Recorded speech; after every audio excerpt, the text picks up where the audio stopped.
À 1h23 da manhã, a central nuclear de Chernobyl parecia estar a funcionar normalmente.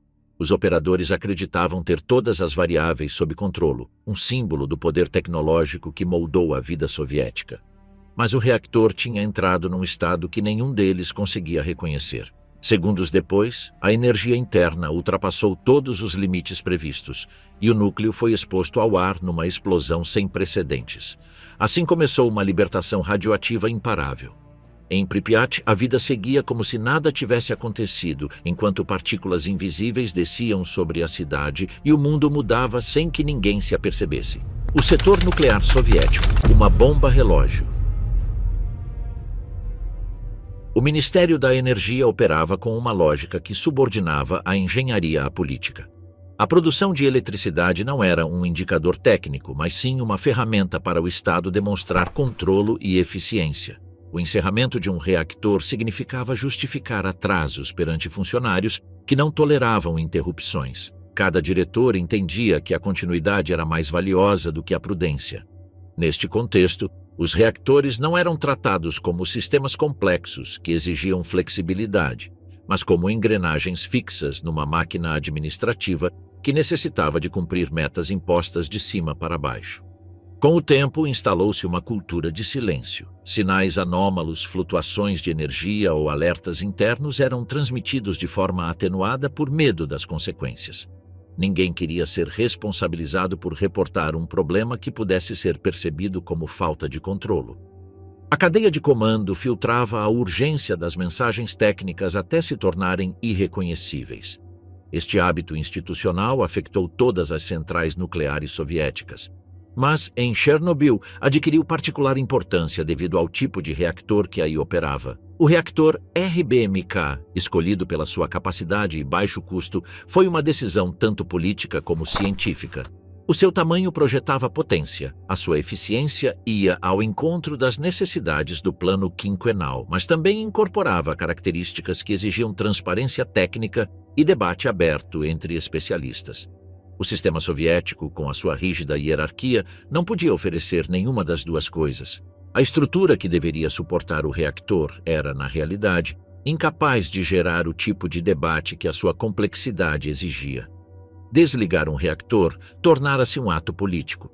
Mesmo quando os equipamentos apresentavam sinais preocupantes, o pedido de desligamento poderia ser interpretado como má gestão. A central precisava de cumprir metas, cronogramas e quotas. Os engenheiros entendiam que qualquer desvio deste plano causaria atritos com autoridades muito distantes da realidade local. A segurança era um princípio formal, continuidade, uma obrigação prática. As decisões técnicas eram tomadas com um olho no reactor e o outro na burocracia. Os especialistas que identificavam os riscos eram obrigados a comunicá-los dentro de um protocolo que minimizava a sua gravidade. Relatórios que poderiam ter motivado análises aprofundadas tornavam-se documentos neutros após passarem por vários níveis administrativos. O sistema não foi concebido para reconhecer avarias, foi concebido para impedir que viessem a público. O resultado foi um ambiente em que a ciência avançava, mas a informação crucial era fragmentada. Cada agência possuía partes isoladas do problema, mas nenhuma tinha a visão completa. Já tinham ocorrido incidentes anteriores noutros reatores RBMK que apresentavam padrões preocupantes. Nenhum deles levou a reformas estruturais. As causas foram reduzidas a erros humanos ou a circunstâncias excepcionais, sem abordar os fatores sistêmicos que as tornaram possíveis. Os operadores de Chernobyl nunca receberam este conhecimento de forma abrangente. A informação não chegou aos níveis superiores da hierarquia porque admitir falhas de projeto contradizia a narrativa oficial de superioridade tecnológica. Nos meses que antecederam o acidente, Chernobyl operava sob pressão adicional. O quarto reator precisava de cumprir metas energéticas rigorosas e a experiência prevista para 25 e 26 de abril fazia parte de uma sequência que não podia ser adiada. Embora o reactor chegasse àquela noite em condições instáveis, desligá-lo significaria justificar a decisão às autoridades, que esperavam resultados e não dificuldades. A instrução implícita era para prosseguir. Nenhum operador desconhecia esta expectativa. A pressão política não era exercida através de ordens diretas para desrespeitar a segurança, mas sim pela expectativa constante de que nada perturbasse a aparência de normalidade. Neste ambiente, a prudência técnica podia tornar-se um problema administrativo. Se uma anomalia não comprometesse imediatamente as operações, a conduta mais simples era continuar. A estabilidade institucional dependia de tudo parecer estar sob controle, mesmo quando não estava. Embora a URSS exibisse o seu programa nuclear como um modelo de modernidade, a sua infraestrutura interna operava com profundas limitações. A transparência técnica era restrita. As críticas abertas eram interpretadas como dissidência. A burocracia absorvia a informação, manipulava-a e devolvia-a sob a forma de relatórios otimistas. Desta forma, a máquina estatal mantinha uma imagem de infalibilidade, mas perdia a capacidade de detectar riscos emergentes. Em abril de 1986, todos os elementos críticos estavam alinhados. O reactor RBMK apresentava defeitos estruturais que nunca tinham sido corrigidos. A cadeia de comando minimizava os alertas. A central era obrigada a cumprir metas sem margem para interrupções, e a experiência programada para essa noite tinha sido aprovada sem que a sua compatibilidade com as condições reais do reactor fosse avaliada. Os operadores não eram imprudentes. Estavam condicionados por um ambiente onde a obediência garantia a estabilidade e a cautela levantava questões indesejadas. A questão que se coloca deste cenário é inevitável.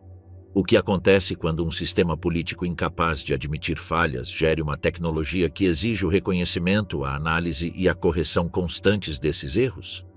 A noite de 26 de abril foi a manifestação final de tensões que se vinham a acumular há anos. Nada do que aconteceu na sala de controlo podia ser compreendido sem saber que o poder soviético dependia da energia. A catástrofe não começou às 1h20 e 13h40. Foi muito antes, quando a estrutura destinada a proteger o reactor aprendeu a fingir que nunca teve problemas. O reactor de Chernobyl e os seus defeitos estruturais. O RBMK foi concebido como um reactor versátil e potente, capaz de operar com materiais facilmente disponíveis na União Soviética. O seu projeto baseava-se na lógica industrial de grande escala e não nos padrões de segurança vigentes noutros países. Esta diferença não era teórica, estava presente em cada detalhe da sua arquitetura. Para quem o operava, o RBMK era uma máquina imponente. Para os seus projetistas, representava um compromisso entre potência, economia e disponibilidade. O que ninguém compreendia totalmente era que este compromisso introduzia profundas instabilidades, sobretudo em condições de baixa potência. Nessa mesma noite, seria levado a esse ponto. O reator operava com um moderador de grafite e arrefecimento à água. Esta combinação gerava uma propriedade crítica. À medida que a água fervia e se formavam bolhas de vapor, a reatividade aumentava em vez de diminuir. Este comportamento era o oposto do observado em muitos reatores ocidentais. Em condições estáveis, podia ser controlado. Em condições dinâmicas, inesperadas ou de baixa potência, tornava-se imprevisível. Os operadores sabiam que o RBMK apresentava peculiaridades, mas desconheciam a verdadeira extensão do fenômeno. Parte da documentação técnica que explicava estes riscos não fazia parte do material de formação padrão fornecido aos trabalhadores por turnos. Para agravar o problema, havia um elemento ainda mais preocupante: as barras de controlo. Eram o principal mecanismo de regulação da reação, mas o seu design, ao serem inseridas inicialmente, aumentava a potência em vez de a reduzir. Isto ocorria porque as extremidades das barras eram feitas de grafite. Ao começarem a descer, deslocavam a água do núcleo do reator, gerando um breve aumento de reatividade positiva. Este aumento durava apenas alguns segundos, mas era suficiente para agravar uma situação já de si instável. O paradoxo era evidente. O mecanismo concebido para desligar o reactor podia, sob certas condições, acelerá-lo. A estrutura física do RBMK revelou também decisões mais orientadas para a eficiência do que para a segurança. Ao contrário dos reatores ocidentais, que possuíam um edifício de contenção concebido para absorver as explosões internas, Chernobyl não contava com esta proteção final. O RBMK não estava isolado por uma barreira para impedir a libertação massiva de materiais radioativos. Era um reator enorme, distribuído por milhares de canais individuais, mas vulnerável a falhas catastróficas caso certos limites de pressão ou temperatura fossem ultrapassados. A sua própria escala, motivo de orgulho industrial, tornava ainda mais grave qualquer desvio ao comportamento esperado. O comportamento do reator a baixa potência era particularmente delicado. Nesta gama, o coeficiente de reatividade no vácuo era mais dominante, e pequenas variações podiam gerar mudanças abruptas. O reator exigia uma operação acima de determinados níveis mínimos para se manter estável, mas na noite da experiência, seria levado precisamente para esta região crítica. A recuperação de potência após uma queda abrupta obrigava os operadores a retirar muitas barras de controlo, uma manobra que nunca seria necessária num projeto mais estável. Contudo, no RBMK, estas situações não eram impensáveis, eram riscos latentes. Grande parte do problema não era meramente técnica, mas também informacional.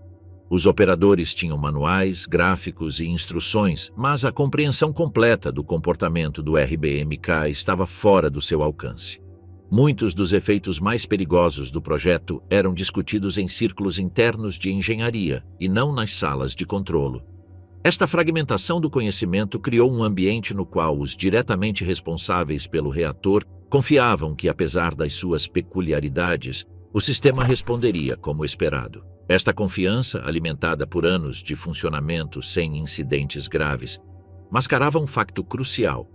O reator poderia entrar num regime incontrolável se certas condições se combinassem. Anos antes do acidente, ocorreram incidentes que apontaram para fragilidades no projeto. Picos repentinos de energia, oscilações inesperadas e respostas anômalas à inserção de barramentos. Cada um deles revelou uma peça do puzzle, mas estes incidentes nunca foram integrados numa revisão abrangente. Para os técnicos da central, a RBMK era apenas uma máquina temperamental. Para alguns engenheiros seniores, era uma máquina com falhas profundas, mas controláveis. Para a classe política, era uma máquina que não devia causar problemas. Essa desconexão viria a revelar-se decisiva. Quando o turno da noite tomou conta do reator, a 25 de abril, ninguém imaginava que elementos críticos do projeto seriam ativados quase em simultâneo. A baixa potência, a retirada excessiva das barras de combustível, a instabilidade térmica e a dependência de sistemas automatizados que foram desativados para a realização da experiência criaram uma convergência perigosa. O RBMK não era um reator que tolerasse combinações invulgares de parâmetros. O seu projeto priorizava a estabilidade prolongada e não manobras extremas. No entanto, nessa noite seria obrigado a passar exatamente por esse tipo de manobra. A falha estrutural mais grave e a mais difícil de detectar sem informação completa era a natureza cumulativa do risco. Nenhum operador, nenhuma ação isolada poderia, por si só, desencadear um colapso catastrófico do núcleo. Mas cada decisão necessária para restabelecer a energia, cada sistema desativado, cada segundo a baixa potência, cada barra retirada para além do limite recomendado, aproximava o reator de um ponto em que a física interna se tornaria incontrolável. O RBMK tinha uma zona de operação proibida. Nessa noite, sem plena consciência disso, seria levado para o seu centro. Em retrospectiva, o comportamento do reator nos minutos que antecederam o acidente não foi uma anomalia inexplicável. Foi a manifestação direta de propriedades presentes desde o seu projeto. A reatividade positiva, as barras de controlo com ponta de grafite, a ausência de confinamento e instabilidade de baixa potência eram fatores conhecidos, mas subestimados. Quando todos atuaram em conjunto, as restantes defesas não conseguiram conter a energia que o destino tinha libertado. Uma experiência no pior momento possível. A experiência a ser realizada no quarto reator não era uma improvisação. Era um teste há muito aguardado. Determinar durante quanto tempo a energia residual da turbina poderia sustentar o fornecimento de energia elétrica em caso de perda total da energia externa. O objetivo era prático. Se o reator perdesse a ligação à rede, necessitaria de alguns segundos de eletricidade para manter as bombas de refrigeração em funcionamento até que os geradores a diesel entrassem em funcionamento. Esta lacuna, por mais breve que fosse, era crucial. O teste procurava confirmar isso. O que transformou um procedimento técnico num ponto de não retorno não foi o seu propósito, mas o momento e as condições em que foi forçado a ser realizado. A experiência tinha sido planeada para amanhã, quando o reator operava a um ritmo estável. Mas a procura de eletricidade por parte de Kiev interrompeu esta sequência. Moscovo ordenou que o reactor permanecesse em funcionamento por mais algumas horas. A instrução foi divulgada sem questionamento. A central ajustou o seu horário e o turno da noite. O menos preparado e o que não tinha projetado o teste acabou por executá-lo. A decisão refletia a dinâmica habitual. A produção não podia ser interrompida. A segurança precisava de se adaptar às exigências do sistema elétrico. Nenhum operador poderia questionar a ordem. As implicações técnicas viriam mais tarde. O atraso no teste teve um efeito direto no reator. Para o manter operacional, foram feitos ajustes incrementais nos sistemas automáticos. A potência começou a cair mais do que o previsto. Os dispositivos de segurança foram desativados para manter o nível necessário e o comportamento do reator RBMK começou a apresentar sinais de instabilidade que não foram interpretados como um risco crítico. Cada modificação parecia pequena. Nenhuma justificava a interrupção do plano. Mas, em conjunto, deslocaram o reactor do seu regime operacional seguro para uma região onde a sua resposta era difícil de prever. Quando a experiência foi finalmente autorizada, o reactor encontrava-se numa condição que nenhum manual recomendava. A potência tinha descido para um nível extremamente baixo, os sistemas automáticos estavam parcialmente inoperacionais e tinham sido retiradas mais barras de controlo do que o permitido para tentar recuperá-la. O turno da noite herdou um reator que já tinha sido forçado a operar com uma margem estreita durante horas. Mesmo assim, a ordem era para prosseguir. A pressão para concluir a experiência era maior do que a anomalia da situação. O desenho do teste envolvia também a desativação de sistemas que normalmente atuavam como defesa. Para simular a perda de energia externa, a capacidade das bombas de refrigeração seria deliberadamente reduzida e o caudal de água dentro do reator seria alterado. Tais manobras eram seguras apenas em condições muito estáveis. Não era o caso, mas a sequela já estava em curso e a sua interrupção exigiria uma decisão que poderia ser interpretada como falta de capacidade operacional. Num ambiente em que a continuidade era o valor dominante, suspender um teste aprovado pelos superiores era praticamente impensável. Embora os documentos técnicos apresentassem a experiência como uma verificação de rotina, a sua implementação dependia de uma coordenação precisa entre as unidades térmica, elétrica e nuclear. Nessa noite, o responsável pelo turno teve de interpretar instruções elaboradas por engenheiros que não estavam presentes. Cada etapa necessitava de ser executada conforme o planeado, mas também adaptada a um reator que apresentava um comportamento errático. A distância entre a teoria e a prática aumentava a cada minuto. A sala de controlo mantinha uma aparência de normalidade, mas os parâmetros do reactor indicavam uma fragilidade que ninguém estava em condições de avaliar completamente. A recuperação de potência marcou uma reviravolta silenciosa. Para elevar o nível acima do ponto mínimo de operação, foram retiradas tantas barras de controlo que o núcleo ficou praticamente sem capacidade de se autorregular rapidamente. Este estado era conhecido como zona proibida, embora não fosse mencionado explicitamente em nenhum manual acessível aos operadores. A partir desse momento, qualquer variação no fluxo de água, na temperatura ou na geração de vapor poderia desencadear alterações repentinas. O reactor não era apenas instável, estava predisposto a responder de forma amplificada a estímulos que, em condições normais, seriam insignificantes. Quando a sequência final da experiência começou, o reator já se encontrava num equilíbrio artificial que não permitia o retorno. A turbina estava pronta para ser desligada, as bombas para reduzir a velocidade e os operadores para registrar os valores esperados. O plano original pressupunha um reactor dócil, estável e previsível. O que tinham diante de si era um sistema que acumulava tensões internas invisíveis, prontas a manifestar-se assim que a etapa seguinte do procedimento estivesse concluída. Em retrospectiva, a experiência não falhou por ser inerentemente perigosa, mas sim por ter sido conduzida num contexto que anulava todas as medidas de segurança. Cada parte do processo fazia sentido isoladamente, mas em conjunto formaram um cenário em que a física do reator começou a assumir o controlo. A máquina que deveria ser avaliada estava a responder a uma lógica diferente, uma que não tinha sido prevista pelos engenheiros nem comunicada aos operadores. O que viria a acontecer nos minutos seguintes não seria um acidente repentino, mas sim a consequência direta de terem levado o RBMK a um ponto em que já não conseguia garantir a sua própria estabilidade.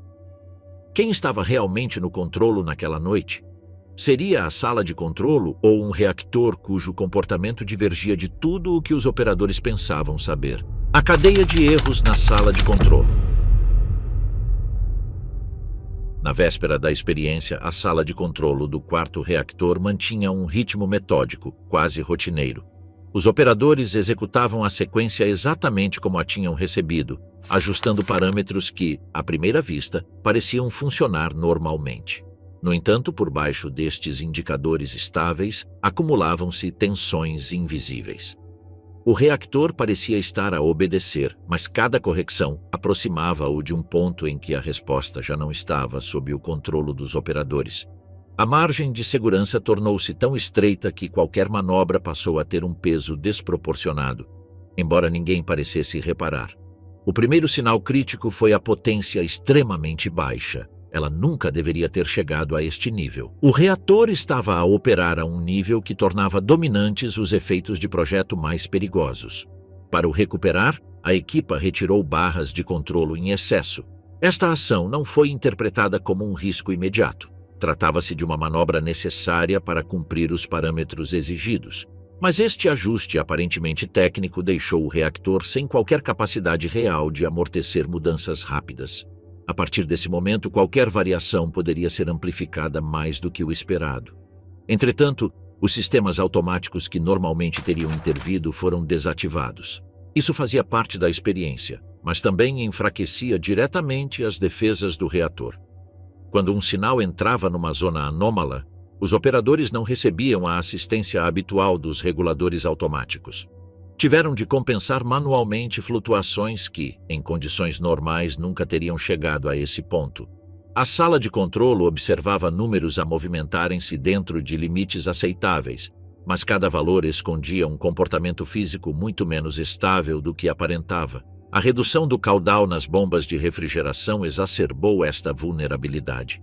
À medida que a turbina abrandava, as bombas movimentavam menos água, o vapor aumentava e o coeficiente de reatividade positivo tornava-se mais influente. Foi uma mudança lenta, quase imperceptível, mas suficiente para perturbar o equilíbrio interno do núcleo.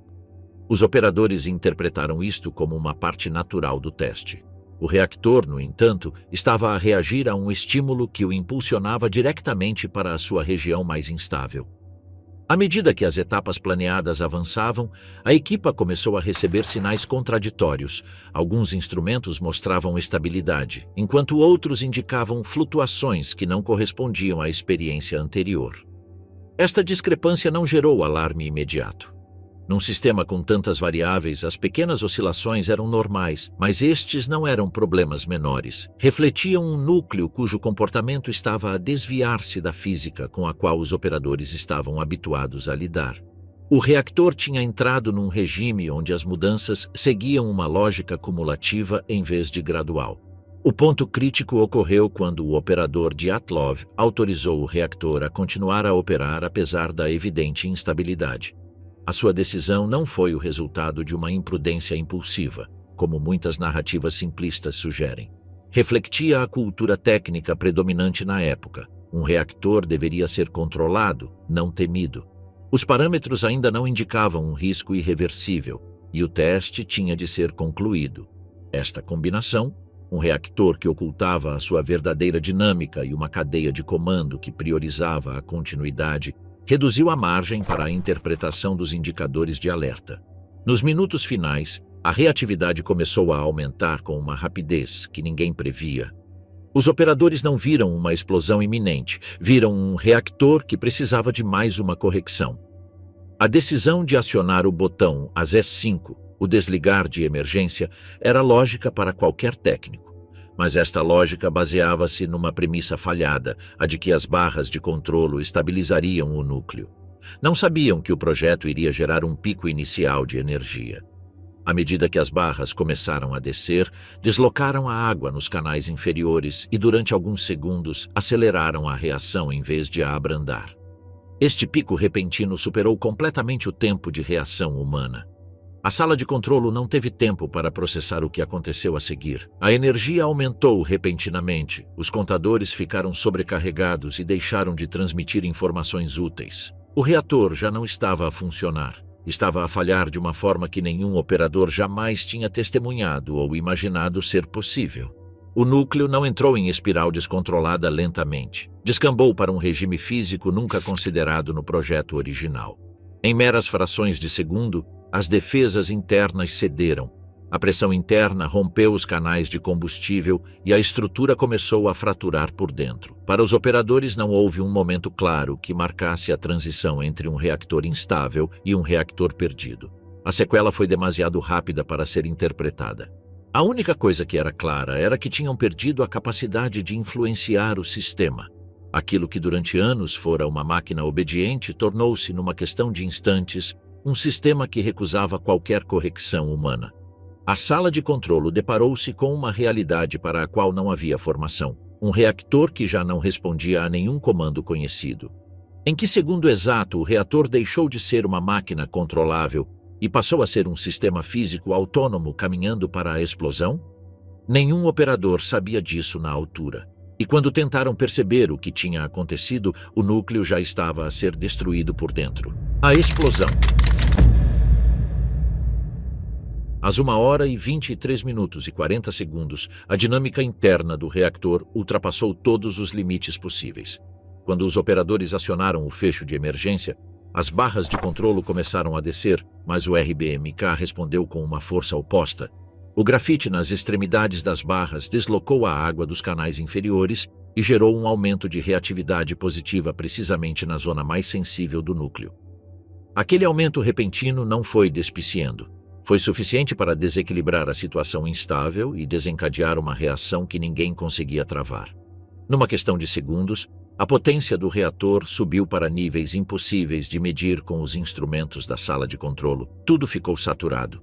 Com o aumento da potência, os canais de combustível começaram a deformar-se. A pressão interna subiu explosivamente dentro de tubos que não foram concebidos para este regime. A água transformou-se instantaneamente em vapor e expandiu-se com uma força que estilhaçou as paredes metálicas do núcleo. Este processo não foi uma explosão nuclear, mas sim uma explosão termodinâmica. A pressão excedeu a capacidade de contenção da estrutura e destruiu-a a partir do interior. O reactor deixou de ser uma máquina e, num instante, passou a ser uma fonte descontrolada de energia libertada. Os painéis da sala de controlo não indicaram uma explosão. Não indicaram nada. As leituras desapareceram porque os sensores deixaram de funcionar. A comunicação entre o núcleo e os instrumentos foi interrompida quando os canais se romperam. Para os operadores, o desligamento transformou-se em silêncio. A falta de dados foi o primeiro sinal de que nada estava a responder como esperado. Esta ausência de informação impossibilitou compreender a magnitude do evento. Não havia alarmes concebidos para indicar que o reator tinha sido fisicamente destruído. A primeira explosão levantou a tampa do reator, uma estrutura que pesava centenas de toneladas e que foi deslocada pela pressão interna. Com a abertura do núcleo, o grafite em combustão foi exposto ao ar. O súbito influxo de oxigênio desencadeou uma nova reação, libertando mais energia e gerando fragmentos incandescentes que se espalharam pela casa das máquinas e pelo teto. Uma segunda explosão, alimentada por hidrogênio e materiais quentes, destruiu completamente a estrutura superior.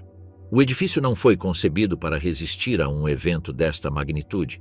Não possuía uma estrutura de contenção como os reatores ocidentais. A energia libertada escapou diretamente para o interior do edifício. Nos primeiros segundos, ninguém na central percebeu o que tinha acontecido. Uns pensaram que era um cano rebentado, outros uma sobrepressão na casa das máquinas. A ideia de que o reactor já não existisse era inconcebível. Os operadores tentaram ativar sistemas que tinham desaparecido ou sido desligados. A resposta física da central não correspondeu a nenhum cenário descrito nos manuais. O que deveria ter sido um encerramento controlado transformou-se num colapso estrutural que expôs um núcleo em chamas. A combustão do grafite começou a expelir partículas radioativas numa corrente ascendente gerada pelo calor extremo. A coluna de ar quente transportou fragmentos de combustível, xênon, iodo, césio e materiais do núcleo para a atmosfera. Este processo, invisível aos presentes, transformou a destruição do reator num evento de libertação radioativa. A emissão não foi provocada por uma única explosão, mas sim pela combustão contínua do grafite e pela ausência de qualquer barreira física que a contivesse. A cena exterior refletia o impacto direto. Fragmentos do núcleo do reator estavam espalhados pelo edifício. Os bombeiros que chegaram pouco depois encontraram destroços incandescentes, sem saber que faziam parte do reator. O ar acima do edifício brilhava fracamente devido à ionização. Para os presentes, parecia um incêndio industrial. Não havia nenhum sinal evidente de que o reator se tivesse desintegrado. Esta percepção inicial foi crucial. Durante alguns minutos, a central comportou-se como se ainda existisse um núcleo que pudesse ser arrefecido ou controlado. A explosão não foi um acontecimento isolado, mas sim o início de um processo físico que se prolongou após o primeiro segundo. O núcleo exposto começou a comportar-se como uma fonte de calor, alimentando novas reações químicas e libertando material radioativo de forma constante. A cada minuto que passava, a área circundante era exposta a níveis crescentes de radiação. Mas para os operadores e equipas de emergência, o foco imediato era outro: perceber o que tinha acontecido. Nenhuma formação incluía a possibilidade de um reator destruído. Esta falta de conhecimento influenciou as decisões que se seguiram. Como age uma equipa de emergência quando o sistema que precisa de salvar deixa de existir? Mas ninguém consegue admitir isso naquele momento. A partir desse momento, tudo o que aconteceu em Chernobyl desenrolou-se sob aquela confusão inicial, agindo sem saber o que estava a acontecer. Nos primeiros minutos após a explosão, a central não aparentava ser palco de um desastre nuclear. Para os operadores, o evento foi uma grave emergência industrial, possivelmente o rompimento de uma tubagem ou uma explosão de vapor na casa das máquinas. A sala de controle continuou a tentar executar os procedimentos padrão, pois ninguém tinha qualquer indício de que o reator já não estivesse ali. As informações recebidas eram fragmentadas, e os alarmes que deveriam ter indicado um colapso total foram silenciados porque os sensores foram destruídos. A falta de dados foi interpretada como uma falha elétrica, e não como a destruição física do núcleo. A reação inicial dos bombeiros seguiu a mesma lógica. A brigada de Pripyat chegou rapidamente porque as centrais nucleares soviéticas eram tratadas como instalações críticas, onde qualquer incêndio tinha de ser extinto sem demora. Os testemunhos confirmam que os bombeiros assumiram que se tratava de um incêndio no telhado ou de uma explosão de hidrogênio num gasoduto, nada fora do comum num complexo industrial daquela dimensão. Subiram sem proteção especial, sem dosímetros a funcionar e sem qualquer aviso sobre a natureza do material incandescente que cobria o edifício. Ninguém lhes disse que estavam a caminhar sobre grafite irradiada, porque ninguém sabia naquela altura que a grafite vinha do núcleo do reator. Os operadores que permaneceram na sala de controle continuaram a tentar restaurar os sistemas que tinham sido fisicamente destruídos. Ordenaram a abertura de válvulas, a ativação de bombas e o isolamento de secções que já não existiam. Parte da equipa desceu para inspecionar visualmente determinadas áreas, mas o que encontraram não correspondia a nenhuma das categorias listadas nos manuais. O edifício apresentava graves danos estruturais, mas os corredores eram ainda reconhecíveis. Esta mistura de destruição e aparente normalidade contribuiu para a confusão. Num reator convencional, uma explosão de vapor poderia causar danos significativos sem afetar o núcleo. A possibilidade de uma fusão completa do núcleo simplesmente não foi considerada. Entretanto, os bombeiros concentraram-se no telhado do edifício turbina. Viram chamas e material incandescente, mas não conseguiram identificar a sua origem. A prioridade era impedir que o fogo se propagasse a estruturas que pudessem provocar novas explosões. Não sabiam que alguns dos fragmentos que estavam a manusear eram blocos de grafite altamente radioativos provenientes do reator. O contato direto com este material desencadeou a síndrome aguda da radiação em vários deles, mas os sintomas não surgiram de imediato. Os primeiros sinais foram uma sensação metálica na boca, náuseas iniciais e um calor que não correspondia ao fogo visível.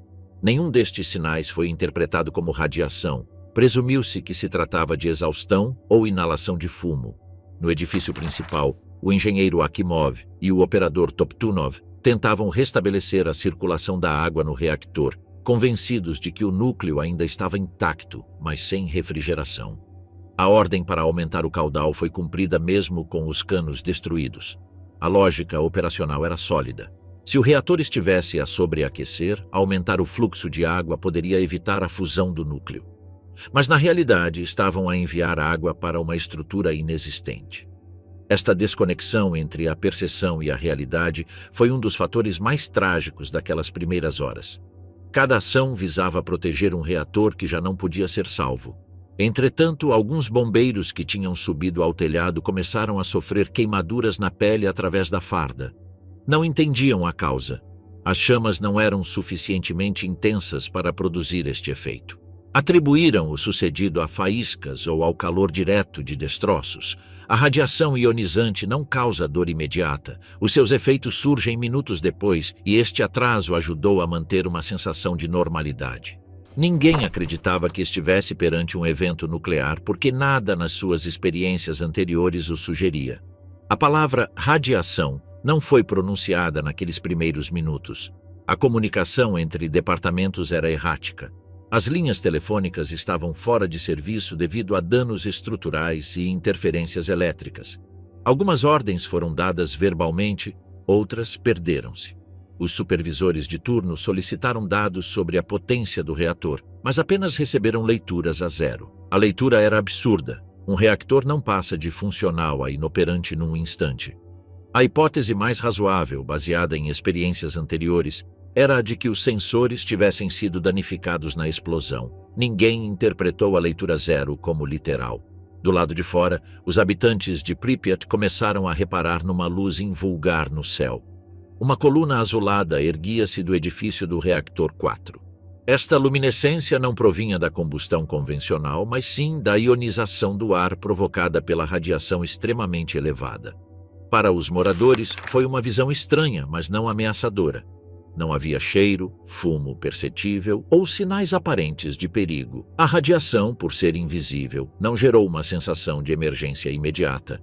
A cidade continuou quase normalmente enquanto os bombeiros trabalhavam a poucos metros do núcleo exposto. No interior da fábrica, os funcionários começaram a apresentar sintomas iniciais, tonturas, vômitos e desorientação. Interpretaram estes sintomas como estresse ou exaustão extrema. Sem informação sobre os níveis reais de radiação, ninguém associou estes sintomas ao que se passava à sua volta. A ignorância não foi negligência. Foi uma consequência direta da falta de equipamento funcional e de treino que nunca considerou a possibilidade de um reator aberto. Nenhum exercício preparado pelas autoridades soviéticas incluiu tal cenário. Não era considerado possível.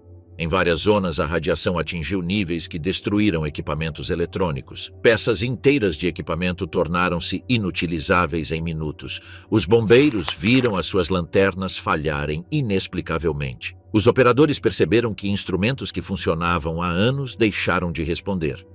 A tecnologia entrou em colapso porque o ambiente físico a tornou inutilizável. Estas avarias eram sintomas da condição real do reactor, mas, sem conhecimento prévio, não tinham significado operacional. A interpretação manteve-se industrial, não nuclear. As decisões tomadas durante aquelas horas foram ditadas pela necessidade de responder a um incêndio e não a um acidente radioativo.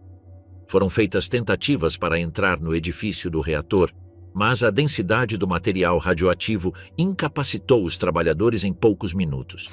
Este padrão, entrar, agir, adoecer, repetia-se sem que ninguém compreendesse a sua causa.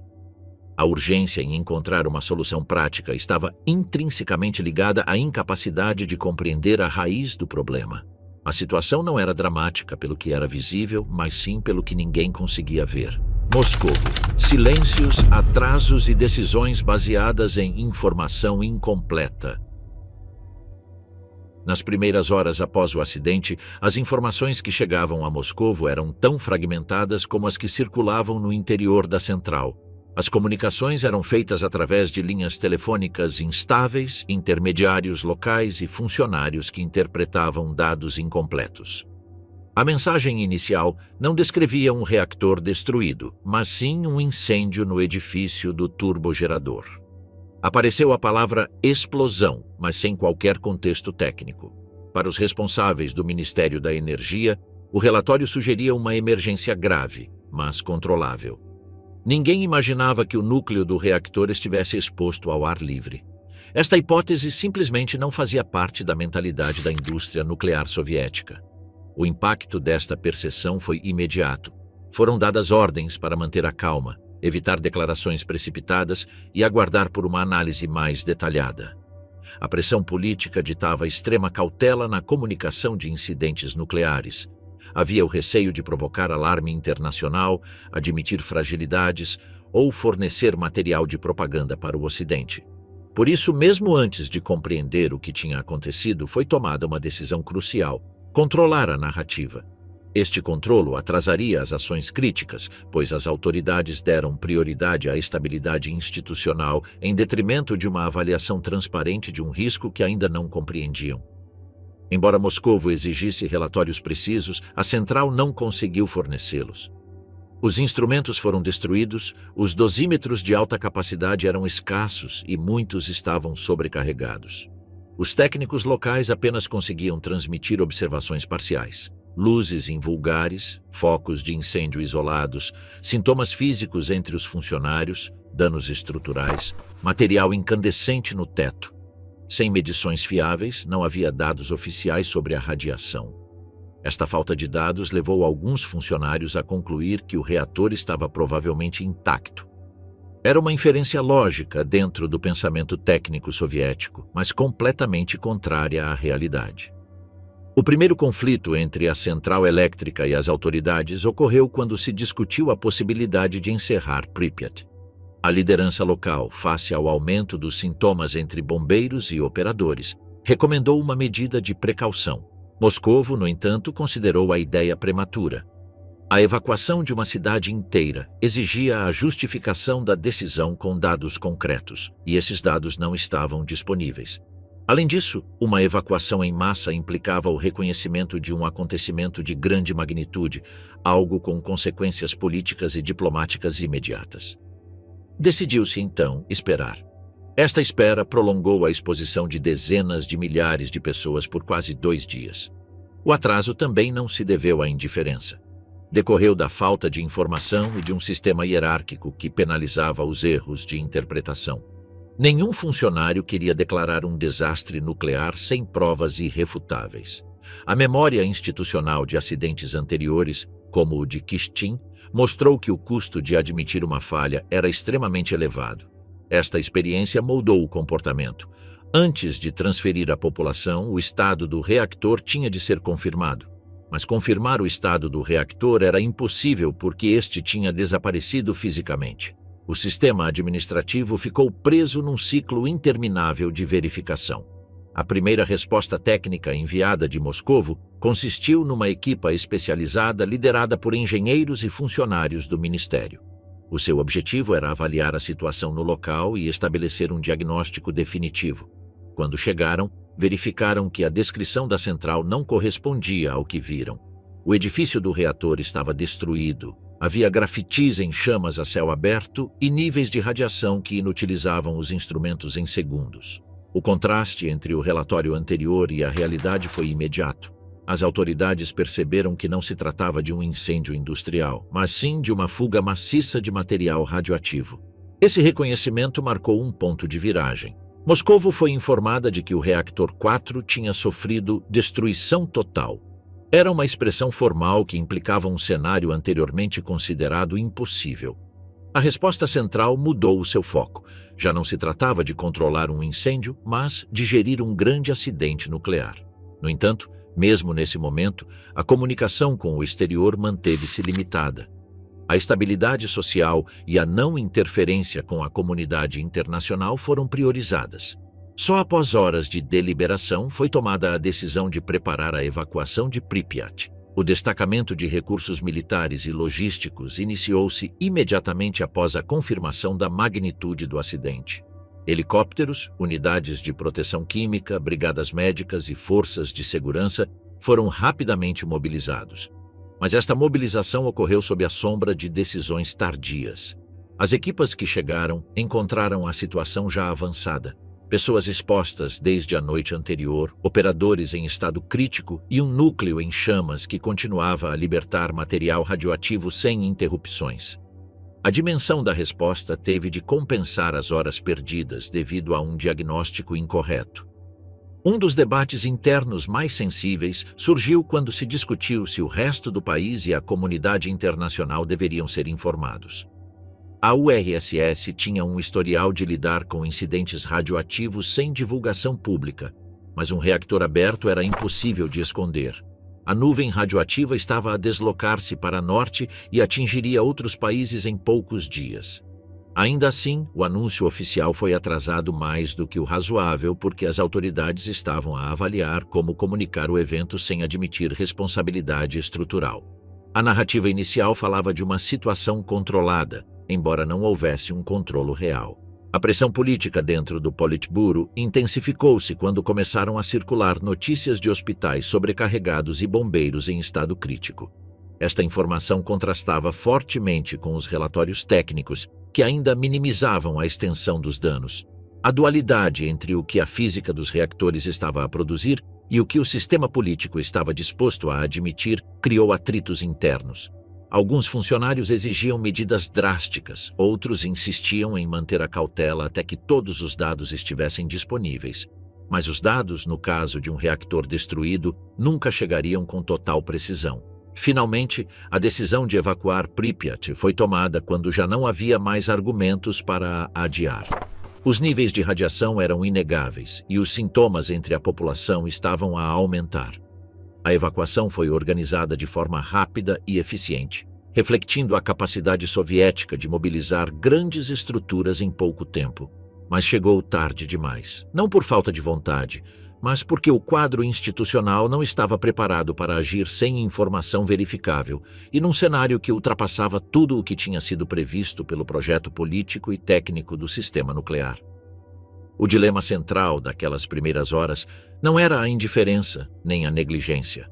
Era a incapacidade de um sistema hierárquico reagir a um evento que não se enquadrava nas suas categorias operacionais. O que acontece quando um Estado que controla todos os dados descobre que necessita de informação que o seu próprio sistema é incapaz de produzir?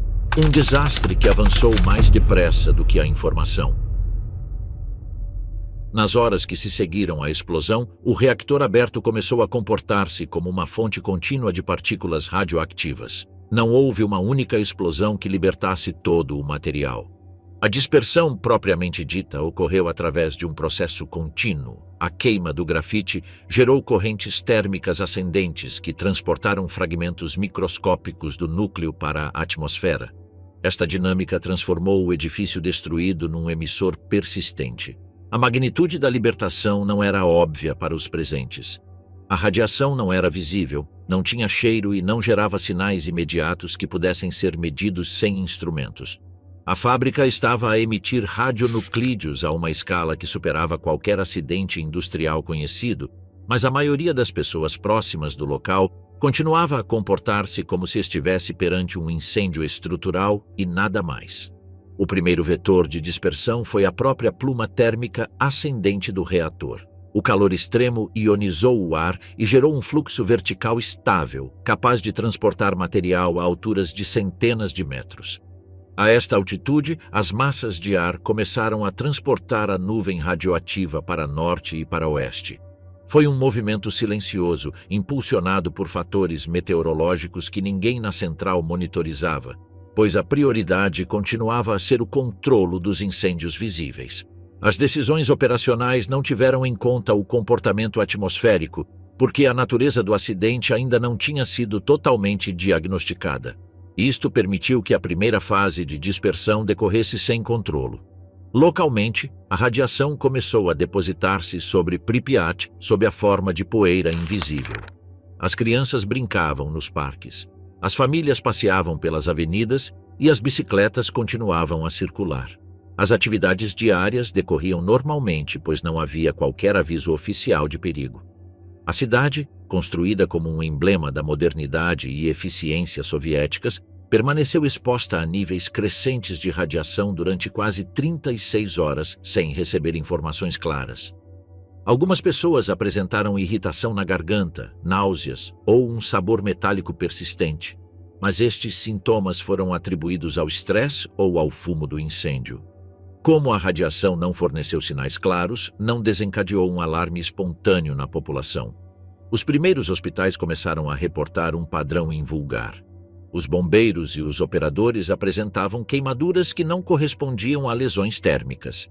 A pele ficava vermelha sem exposição direta ao fogo, o vômito surgia subitamente e a fraqueza instalava-se em poucas horas. Estes sintomas, característicos da síndrome aguda da radiação, apareceram em vários doentes, mas a equipa médica não tinha informações oficiais sobre o estado do reactor. Sem um diagnóstico completo, os tratamentos administrados eram apenas sintomáticos. Só quando as autoridades de Moscovo começaram a receber relatos de médicos locais é que se aperceberam de que a exposição radioativa era massiva e crescente. No entanto, a queima de grafite gerou variações na intensidade da radiação. Alguns fragmentos ejetados pelo reator continham isótopos extremamente ativos, como o césio-137 e o iodo-131. Quando estes materiais caíram sobre telhados, veículos ou o solo, criaram pontos quentes que ultrapassaram os limites de segurança em milhares de vezes. Os equipamentos de medição que chegaram de Kiev começaram a registrar níveis que saturaram os instrumentos.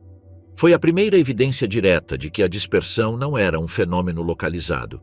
A radioatividade tinha se espalhado para além da central e estava a penetrar em áreas habitadas. A nuvem radioativa continuou a deslocar-se enquanto as autoridades tentavam organizar uma resposta. O clima desempenhou um papel decisivo. As correntes de ar transportaram o material em direção à Bielorrússia, onde a chuva acelerou a sua deposição. A chuva arrastou radionuclídeos para o solo, contaminando florestas, plantações e fontes de água.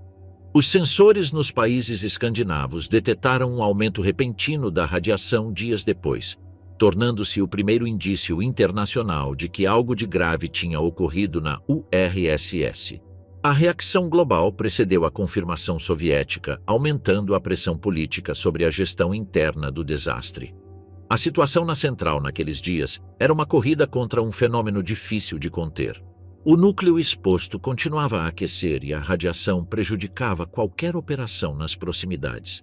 Os helicópteros que sobrevoavam a zona para avaliar os danos sofriam falhas eletrônicas e saturação dos dosímetros em questão de segundos.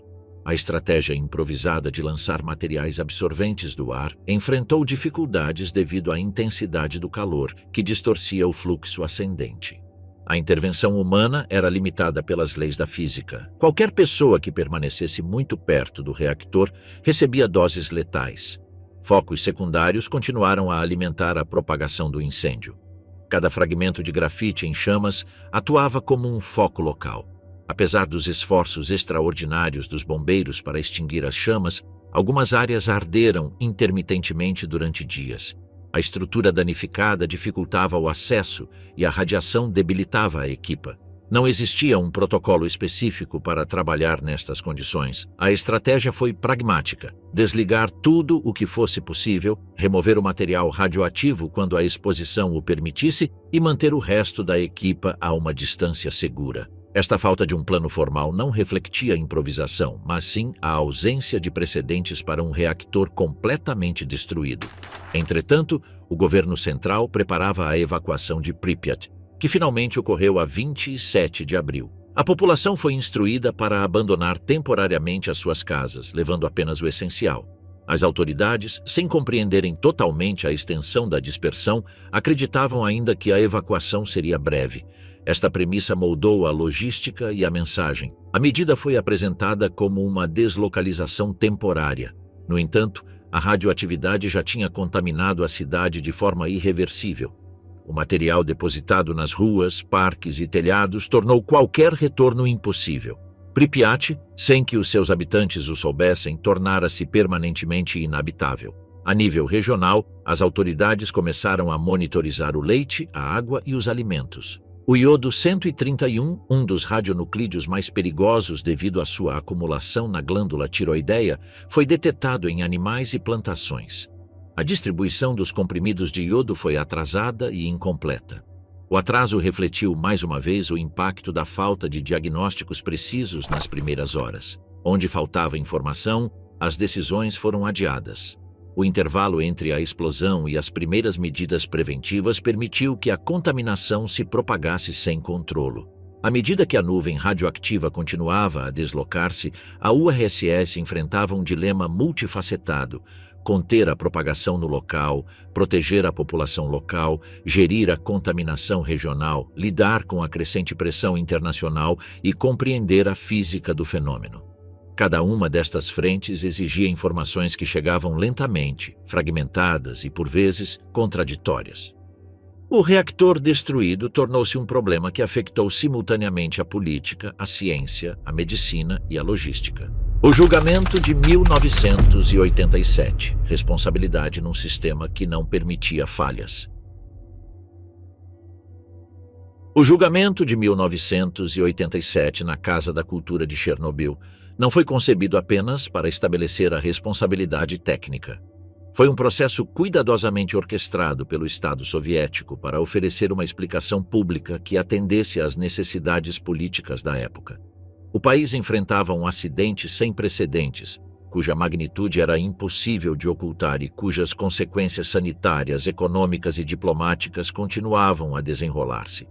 Quando o governo decidiu processar os responsáveis diretos pela central, fê-lo com um duplo objetivo: dar uma resposta visível ao público e enquadrar o desastre numa narrativa em que as falhas fossem atribuídas a indivíduos e não ao sistema que o tinha tornado possível. Os principais arguidos, Viktor Bryukhanov, Anatoly Dyatlov e Nikolai Fomin, foram acusados de negligência grave e violações dos procedimentos de segurança. A acusação argumentou que promoveram e executaram ações que levaram diretamente ao acidente. Do ponto de vista jurídico, as acusações eram internamente consistentes. Houve decisões verificáveis que contribuíram para a sequência de acontecimentos que culminaram no desastre.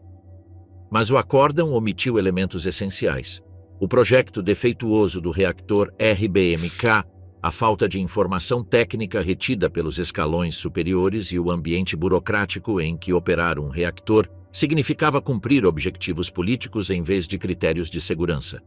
O julgamento centrou-se em ações humanas específicas, e não em estruturas institucionais. A narrativa oficial apresentada no julgamento enfatizou a ideia de que o RBMK era seguro se operado corretamente. Para sustentar esta afirmação, foi necessário demonstrar que os responsáveis não o tinham operado corretamente. Esta interpretação ignorou deliberadamente o historial técnico documentado pelas investigações subsequentes.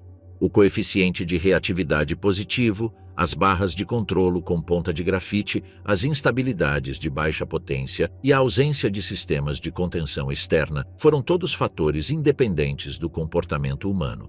No entanto, o tribunal não estava interessado em expor estas falhas. A estratégia política era clara: isolar o problema na fase operacional e não na fase de concepção. O julgamento serviu também de mensagem para a própria indústria nuclear soviética. Num sistema hierárquico, a sanção dos operadores serviu como um aviso geral, sem comprometer as estruturas de tomada de decisão que tinham aprovado o reactor, ordenado a experiência e mantido a cultura do silêncio. A responsabilidade institucional foi reduzida a declarações abstractas sobre a necessidade de melhorar a supervisão, sem afetar aqueles que participaram nas decisões técnicas e políticas que definiram o desenvolvimento da RBMK. Desta forma, o processo legal cumpriu uma função disciplinar mais vasta: proteger o sistema, redirecionando a culpa para os seus elos mais visíveis. Para os arguidos, o julgamento não representou um espaço para uma defesa completa. Os seus argumentos já haviam sido delineados antes do início do processo. No entanto, algumas intervenções expuseram tensões internas. Dyatlov, por exemplo, insistiu que o reactor tinha respondido de forma inesperada e que os operadores tinham seguido os procedimentos estabelecidos. Bryukhanov descreveu o ambiente administrativo onde as pressões para manter a produção influenciavam as decisões diárias. Fomin defendeu que as limitações estruturais da rede elétrica nacional condicionaram a sequência da experiência. Estas declarações não alteraram o veredicto, mas revelaram a complexidade que o julgamento procurava simplificar. O tribunal evitou aprofundar o papel de órgãos superiores, como o Ministério da Construção de Máquinas de Energia ou o Instituto Kurchatov, responsáveis pelo projeto e supervisão técnica do reator. Também não examinou por que razão os manuais de operação não alertavam para os riscos mais graves associados ao funcionamento do RBMK a baixa potência. A ausência destes elementos na acusação reforçou o argumento central. O desastre resultou de erro humano durante um teste mal executado. A versão oficial era tecnicamente insustentável, mas politicamente conveniente. A sentença foi severa. Bryukhanov, Dyatlov e Fomin receberam 10 anos de prisão. Outros funcionários de nível médio também foram condenados. O veredicto suscitou uma reação pública, mas não resolveu a questão fundamental. Por que é que o reactor falhou de uma forma que era inconsistente com os princípios do projeto nuclear? Esta questão ficaria nas mãos de investigadores como Valery Legasov, cuja intervenção subsequente em fóruns internacionais teria um impacto decisivo. As informações apresentadas por Legasov à AIEA contradisseram a versão dos factos apresentada pelo tribunal. Expôs falhas estruturais que o julgamento havia omitido, alterando a percepção geral do sucedido. O julgamento teve também implicações diplomáticas. A URSS precisava de demonstrar ao mundo que estava a investigar o acidente de forma rigorosa. A condenação dos operadores serviu como prova de investigação e autocrítica. Mas este gesto foi, em parte, uma cortina de fumo. Permitiu à URSS projetar uma imagem de controlo sem revelar a verdadeira dimensão do problema. Para a comunidade internacional, o julgamento foi interpretado como um reconhecimento indireto de falhas operacionais, mas as discussões internas entre peritos revelaram algo diferente. A censura seletiva da informação técnica era uma componente estrutural da gestão soviética da indústria nuclear. Internamente, o julgamento afetou a percepção pública do acidente. A narrativa do erro humano forneceu uma explicação clara e compreensível. Num país que vivia as fases iniciais da glasnost, o julgamento tornou-se um acto de educação estatal. Reconheceu-se um desastre, mas definiram-se os limites da sua interpretação. A sociedade podia debater as consequências, mas não as causas sistêmicas. A decisão judicial estabeleceu um quadro emocional e político dentro do qual se esperava que a população processasse o evento. Os acusados tornaram-se símbolos contraditórios. Para alguns, representavam negligência. Para outros, eram bodes expiatórios de um sistema que não tolerava questionamentos profundos. Com o tempo, documentos e depoimentos adicionais confirmaram que as falhas estruturais da RBMK tinham sido decisivas. Este conhecimento remodelou a interpretação histórica do julgamento. O que em 1987 foi apresentado como uma investigação abrangente, revelou-se posteriormente como parte de uma estratégia mais vasta para controlar a narrativa do desastre. Legasov e o pós-guerra soviético, o oculto e o revelado. Quando Valery Legasov foi nomeado para a comissão governamental encarregada de investigar a explosão, era já um dos cientistas mais respeitados do programa nuclear soviético. A sua posição não era meramente simbólica. Esperava-se que fornecesse uma análise que conciliasse o rigor técnico com as necessidades políticas do Estado. Mas, desde as primeiras horas em Chernobyl, compreendeu que tal reconciliação era impossível. O cenário que encontrou não correspondia à versão preliminar que circulava em Moscovo. Não se tratava de um incidente controlável, nem de uma série de erros operacionais isolados. A central tinha entrado em colapso porque o próprio projeto do reator RBMK apresentava falhas que, combinadas com a cultura administrativa do setor, transformaram um teste de rotina numa cadeia de falhas sistêmicas. Legasov visitou o local, falou com os operadores sobreviventes, consultou medições que sobrecarregavam até os instrumentos mais robustos e examinou os destroços dispersos do reator. Não procurava um culpado imediato, estava a procurar as causas físicas do desastre. Neste processo, descobriu que a sequência não podia ser explicada apenas por erro humano. O coeficiente de reatividade positivo em condições de baixo caudal, a instabilidade a baixa potência, o comportamento das barras de controlo no início da sua inserção e a ausência de edifício de contenção foram fatores decisivos. Nenhum deles pôde ser atribuído aos operadores de serviço. Estes defeitos pertenciam ao projeto original do reator, desenvolvido décadas antes sob critérios que priorizavam a potência e o baixo custo em detrimento da segurança passiva. Quando Legasov apresentou estas conclusões preliminares aos órgãos internos, encontrou resistência. O reconhecimento total das deficiências do RBMK significava desafiar instituições poderosas, o Ministério da Construção de Máquinas de Energia, o Instituto Kurchatov e os departamentos que supervisionavam a normalização do reactor. Admitir que o projeto era inerentemente instável significava também admitir que centenas de reatores semelhantes em todo o país necessitavam de modificações dispendiosas e urgentes.